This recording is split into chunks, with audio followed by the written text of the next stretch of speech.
In a surprise move, the Cleveland Browns have released third-year wide receiver David Bell.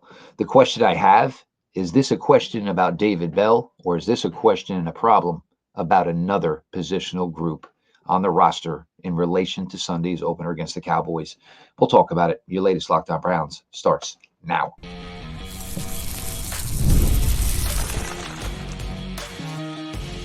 You are Locked On Browns, your daily Cleveland Browns podcast. Part of the Locked On Podcast Network, your team every day. Welcome back, my friends, to the show that never ends, your daily delivery of all things Dog Pound, LGB, and the LOB, the Locked On Browns podcast, brought to you by the Locked On Podcast Network, your team every day. I am your host, Chef Lloyd. We appreciate everybody who makes Locked On Browns their first listen every single day. The everyday crowd keeps growing and growing, so don't miss anything. Subscribe to Locked On Browns YouTube channel. The show is always available. It is always free wherever you get your podcasts. Today's episode is brought to you by PrizePicks, the easiest and most exciting way to play daily fantasy sports. Go to prizepicks.com/LockedOnNFL and use code all lowercase LockedOnNFL to win $50 instantly when you play $5. You don't even need to win to receive the $50 bonus. PrizePicks, run your game. How's everybody doing? We will still get a pregame show out tomorrow. But in the wake of this news, we'll give you some short information here, my thoughts on the David Bell release, because I got to be honest, I think this might lead to something that we do not know yet, which would affect me, in turn, giving you a true pregame show. So what we know to this point, third-year wide receiver David Bell has been released from the 53-man roster. David Bell, as we know, looked sharp first quarter of the first preseason game against the Green Bay Packers, took a severe hit on his quad muscle, had not done anything till earlier in the week when he had returned to practice. The Browns' 53-man roster has 6 wide receivers on it.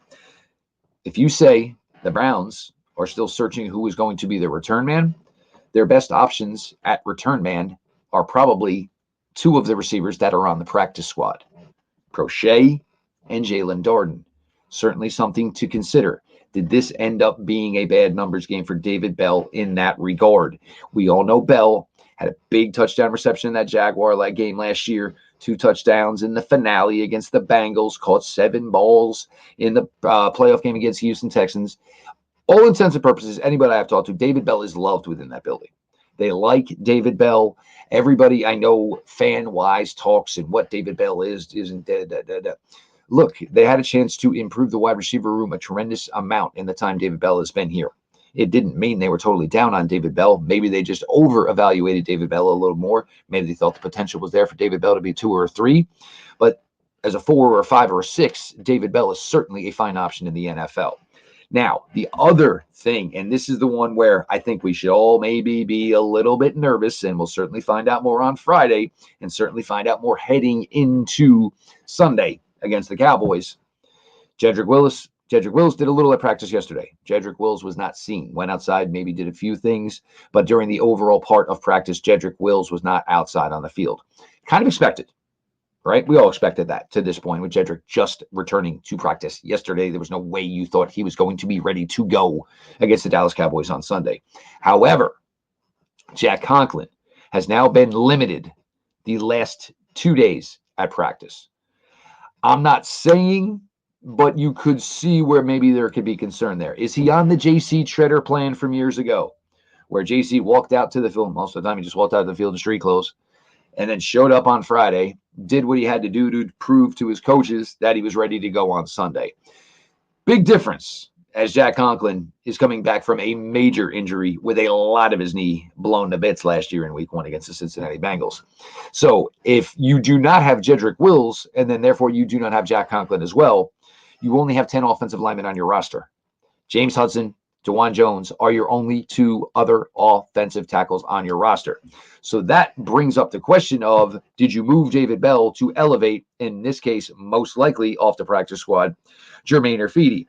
But then it also brings you to the question of, on Sunday, are you also going to have to bring up Lorenzo Thompson? So at least you have 4 offensive tackles on your roster to play against the Dallas Cowboys. Let's hope it's not this. I'm not going to lie to you. Let's hope it's not this. Because if you're going out there with James Hudson at left tackle, against Tank Lawrence, I'm scared. That changes probably everything and every aspect of what you think this game can be on Sunday for the Cleveland Browns. So with it really seems odd. Now, you could look at the defensive side of the ball. The Browns are carrying 9 defensive players on their 53-man. I'm sorry, 9 defensive linemen on their 53-man roster. You have on that, you have your 4 defensive tackles. Eventually, the 5th would be Michael Hall when he gets off the commissioner's exempt list. You have 5 defensive ends, 9 defensive linemen to go against the Dallas Cowboys. Yeah, I think you're good. 6 linebackers on the roster. Maybe all 6 of them will not dress on Sunday, but even still, 5 is sufficient. Secondary, 6 corners on the 53, 5 safeties. Probably only going to dress 4 safeties, but even still, this David Bell move was not done to open up a roster spot for a defensive player. Maybe the slimmest of all slim chances, you get word somewhere that Mike Hall is good to go and he's off the exempt list. I don't think it's going to be the case. We have not heard anything new about any legal proceedings. We do know just a little bit that some of the victims' statements have been recanted to this point, but that's all we know. But there is nothing that we've heard coming from a legal aspect that makes you think that all of a sudden Mike Hall's situation is going to be severely changed to the point where he can come off the commissioner's exempt list, go back on the 53-man roster, and be able to replay on Sunday. So this is not a move relative to anything that's going, for the defensive side of the ball. It does make me wonder if the Browns are looking to bring up Proche or are looking to bring up Jaelon Darden. I'm not sure as of this point who would be your punt returner on Sunday. I mean, we know Elijah Moore can do it. Other than that, I'm not really sure. As far as the return guy, we don't know much. Dante Foreman did it a little bit over the summer. I don't think it's going to be Jerome Ford. It could certainly be Pierre Strong. But could there be a situation here where the Browns felt they needed to bring up either James Proche or Jaelon Darden to be your return man on Sunday against the Cowboys, which could maybe shed a little more light on this David Bell release? I know there was some stuff on social media and the David Bell versus Michael Woods. I doubt it's going to be Michael Woods, because I doubt after all this time and Michael Woods having a great final preseason game against Seattle Seahawks, the Browns all of a sudden changed their mind 12 days later and said, you know what, never mind. We didn't mean to keep David Bell. We meant to keep Mike Woods. Or did you keep David Bell for the sole purpose of waiting this long to release him and knowing most likely he wasn't going to play this week anyway with a quad injury, that you could do all this and then maybe sneak him back on?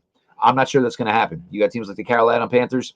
You've got other teams that are lower in the pecking order that would probably be all over a former top 100 pick in his 3rd year. This is a roll of the dice. I don't know how it's going to work out. You can say all the things in the world like you would like to bring him back. I just don't know that that is necessarily going to be the case. David Bell has been released. We're going to talk a little bit more about the defensive side of the ball. A little bit of an emergency, a little bit of a shorter episode. We'll still get you a pregame tomorrow, but everybody stick around.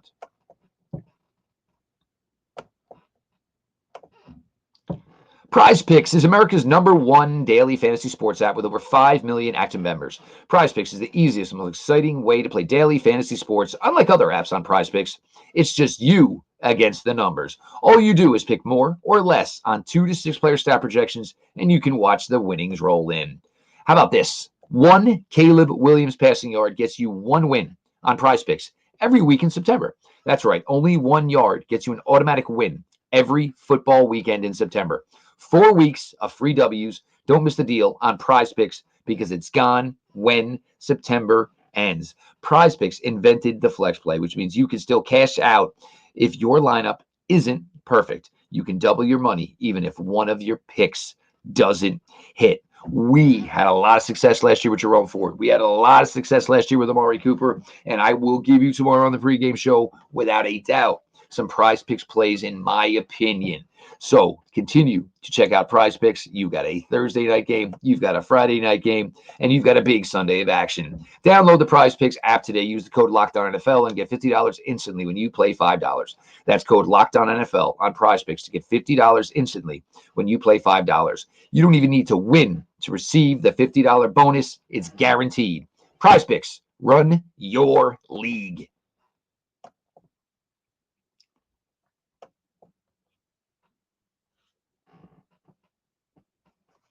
continuing on here, your latest Locked On Browns. What we do know, well, first off, Andrew Siciliano will be the play-by-play voice, I guess, for the foreseeable future, or at least this season in 2024. All the good thoughts, well wishes to Jim Donovan as he continues his courageous battle. But we get back a voice that I know a lot of people were intrigued by and enjoyed last year. A lifelong Cleveland Brown fan, Andrew Siciliano will be back on the mic, play-by-play for your Cleveland Browns. David Bell released. I think this has nothing to do with David Bell. I think this has more to do with possibly an offensive line issue, or the fact that the Cleveland Browns are going to have to elevate a wide receiver from the practice squad to be the main return guy Sunday against Dallas. We got to hear from Jim Schwartz today, and we got from both coordinators, but Jim Schwartz. And I got to tell you, you can kind of hear it from Jim Schwartz. First, he spoke on Greg Newsome.